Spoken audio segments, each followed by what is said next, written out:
بسم اللہ الرحمن الرحیم فتولوا عنہم مدبرین فراغ الی آلہتہم فقال الا تأکلون ما لکم لا تنطقون۔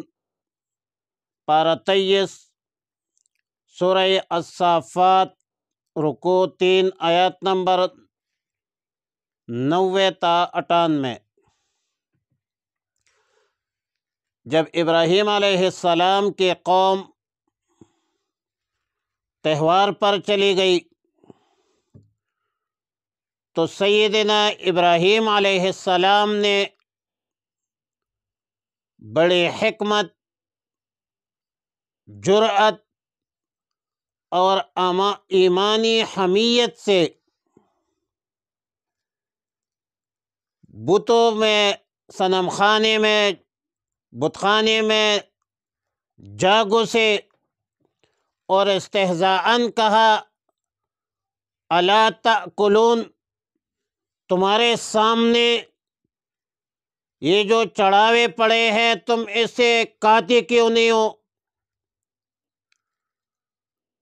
تمہیں کیا ہوا ہے کہ تم بولتے کیوں نہیں؟ اور پھر قوت و جرأت سے کلہاڑی لے کر فجعلہ جزازا، بتوں کو توڑا، الا کبیرا لہم، مگر بڑے بت کو چھوڑ دیا، اور کلہاڑی بڑے بت کے کندھے پر رکھ دیا۔ جب قوم تہوار سے فارغ ہوئی، واپس آئی، اور ظاہر ہے کہ انہوں نے یہ جو حالات دیکھی، ان حالات میں بتوں کو توڑنا اور پیچھے تو صرف ابراہیم علیہ السلام رہ گیا تھا۔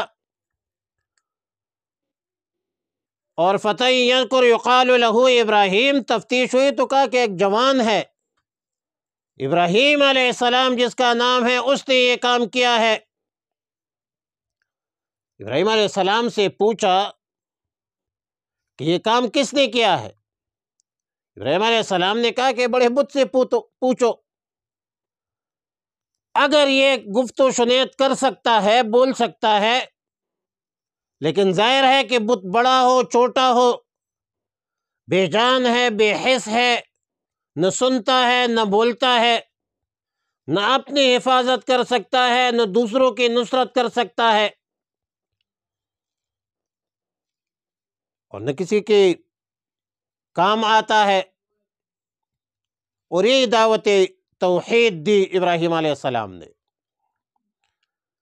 کہ بدبختو، تم اپنے ہاتھ سے تراشے ہوئے اصنام کے، بتوں کے، پتھروں کی عبادت کرتے ہو، بناوٹ میں تمہارا محتاج ہے، محتاج معبود کیسے ہو سکتا ہے؟ تمہارا خالق تو اللہ ہے، تمہارا مالک اللہ ہے، اللہ کی عبادت کرو اور یہ شرک چھوڑ دو۔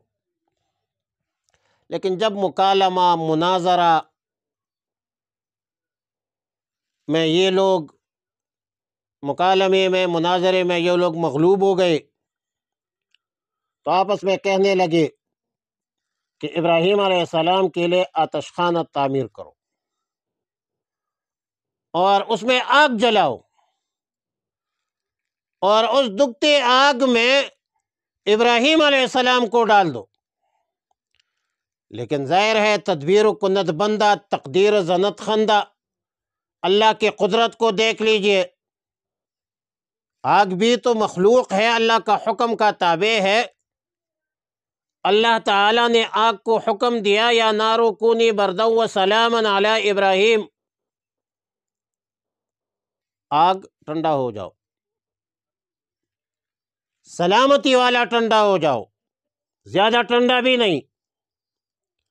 اور اسی طرح جو مشرکین تھے، کافرین تھے، ان کے مکر و تدبیر مکمل طور پر ناکام ہوئی۔ اللہ تعالیٰ نے ابراہیم علیہ السلام کی حفاظت فرمائی اور جو آتش خانہ تھا، آتش نمرود تھا، وہ اللہ تعالیٰ نے گل گلزار بنا دیا۔ مذکورہ واقعہ میں دو باتیں بظاہر جھوٹ معلوم ہوتی ہے۔ نمبر ایک یہ کہ ابراہیم علیہ السلام نے تہوار میں شرکت سے معذرت کی اور فرمایا انی سقیم، میں بیمار ہوں، حالانکہ ابراہیم علیہ السلام بیمار نہیں تھا، تو یا معال کے اعتبار سے تھا کہ میں بیمار ہونے والا ہوں، یا طبی انقباض ہے مجھے، اور دوسرا یہ کہ اصنام کے حوالے سے کہا کہ بل فعلہ کبیرہم، ان بڑے بت نے کیا، حالانکہ ابراہیم علیہ السلام نے خود کیا تھا۔ دونوں جملے مفسرین کے نزدیک توریہ پر محمول ہے۔ توریہ کیا ہے؟ توریہ کا مطلب کیا ہوتا ہے؟ توریہ یہ ہے کوئی ایسی بات کہنا جو بظاہر خلاف واقعہ ہو، لیکن کہنے والے نے اس سے کوئی دور کا معنی مراد لیا ہو، ایک معنی قریب ہو، ایک معنی بعید ہو، معنی قریب کو چھوڑ کر معنی بعید مراد لیا جائے، اور ظاہر ہے کہ لفظ سقیم میں طبی انقباض جو ہے وہ اس کے مفہوم میں شامل ہے، اور بل فعلہ الزام قسم کی بنیاد پر تھا، لاجواب کرنا تھا قوم کو۔ اور پھر یہ جو توریہ ہے یہ کبھی قولی ہوتی ہے، کبھی عملی ہوتی ہے۔ قولی توریہ یہ ہے کہ ایسی بات کہنا جس کا ظاہر مفہوم خلاف واقعہ ہو اور مراد باطنی واقعہ ہو، اور عملی توریہ یہ ہے کہ ایسا عمل کرنا جس کا مقصد دیکھنے والا کچھ اور سمجھے اور حقیقت میں اس کا مقصد کچھ اور ہو، اس کو ایہام کہا جاتا ہے۔ شریعت مطہرہ میں ضرورت کے وقت توریہ اور ایہام کا استعمال جائز ہے، دونوں کا جائز ہے۔ اور ہجرت کے موقع پر جب مشرکین مکہ رسول اللہ صلی اللہ علیہ وسلم کو تلاش کرنے لگے، تو ہجرت کے موقع پر راستے میں ایک شخص نے ابو بکر صدیق رضی اللہ تعالی عنہ سے پوچھا کہ یہ کون ہے؟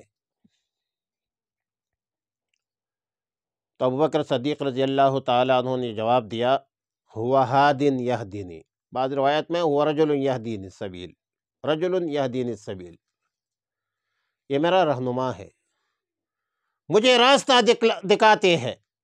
اب سننے والا یہ سمجھ گیا کہ یہ عام بندہ ہے، عام راستہ بتلانے والا ہے، جبکہ ابو بکر صدیق رضی اللہ تعالی عنہ کا مراد یہ تھا کہ یہ میرا دینی روحانی رہنما ہے۔ مسلم شریف کی روایت میں ہے، کعب ابن مالک رضی اللہ تعالی عنہ فرماتے ہیں کہ رسول اللہ صلی اللہ علیہ وسلم جہاد کے حوالے سے جب مدینہ منورہ سے نکلتے تھے تو جس سمت پر جاتے تھے تو پھر وہ دوسرے سمت کو اختیار کرتے تھے۔ اور کبھی یہ جو توریہ ہے یا ایہام ہے، اس کا استعمال قولاً یا عملاً خوشطبی کے موقع پر بھی استعمال ہوتا ہے، جائز بھی ہے۔ شمائل ترمذی کی روایت میں ہے کہ رسول اللہ صلی اللہ علیہ وسلم نے ایک بوڑھی عورت سے فرمایا کہ کوئی بوڑھی عورت جنت میں نہیں جائے گی۔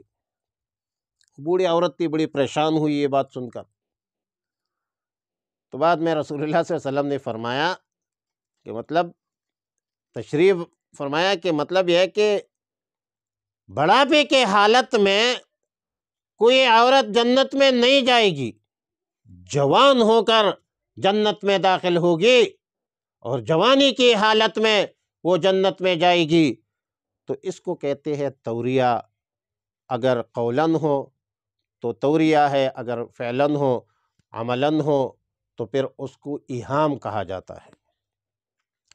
فَتَوَلَّوْا عَنْهُ، پس وہ لوٹ گئے اس سے مدبرین، پیٹ پھیر کر، فراغا، پھر وہ چپکے سے گیا، الی آلہتہم، ان کے معبودوں کے پاس، فقال ابراہیم علیہ السلام کہنے لگا الا تأکلون، کیا تم کھاتے نہیں؟ ما لکم، کیا ہوا ہے تمہیں؟ لا تنطقون، تم بولتے نہیں؟ فراغا، پس چپکے سے پل پڑا علیہم، ان پر، ضرباً، مارتا ہوا، بالیمین، دائیں ہاتھ سے، جعلہم جزازا، سورہ انبیاء میں جو ہے۔ فاقبلوا الیہ، پھر وہ بڑے ان کی طرف، یزفون، دوڑتے ہوئے۔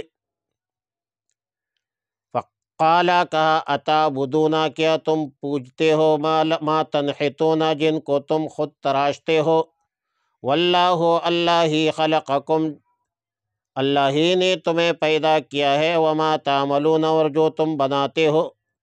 قالو، وہ بولے، قالوا ابنوا لہ بنیانا، وہ بولے کہ بناؤ اس کے لیے ایک مکان، فالقوہ، پس ڈال دو اس کو، فی الجحیم، اس کے آگ میں، فارادوا، پس ارادہ کیا انہوں نے، بھی، اس کے خلاف، ابراہیم علیہ السلام، کیدن، داؤ کرنے کا، فجعلناہم الاسفلین، پس ہم نے کر دیا انہیں نیچا، یعنی ان کے تمام تدابیر وہ ناکام بنا دی۔ وصلی اللہ علی النبی الامی الکریم وعلی آلہ الطیبین واصحابہ الطاہرین وعلی من تبعہم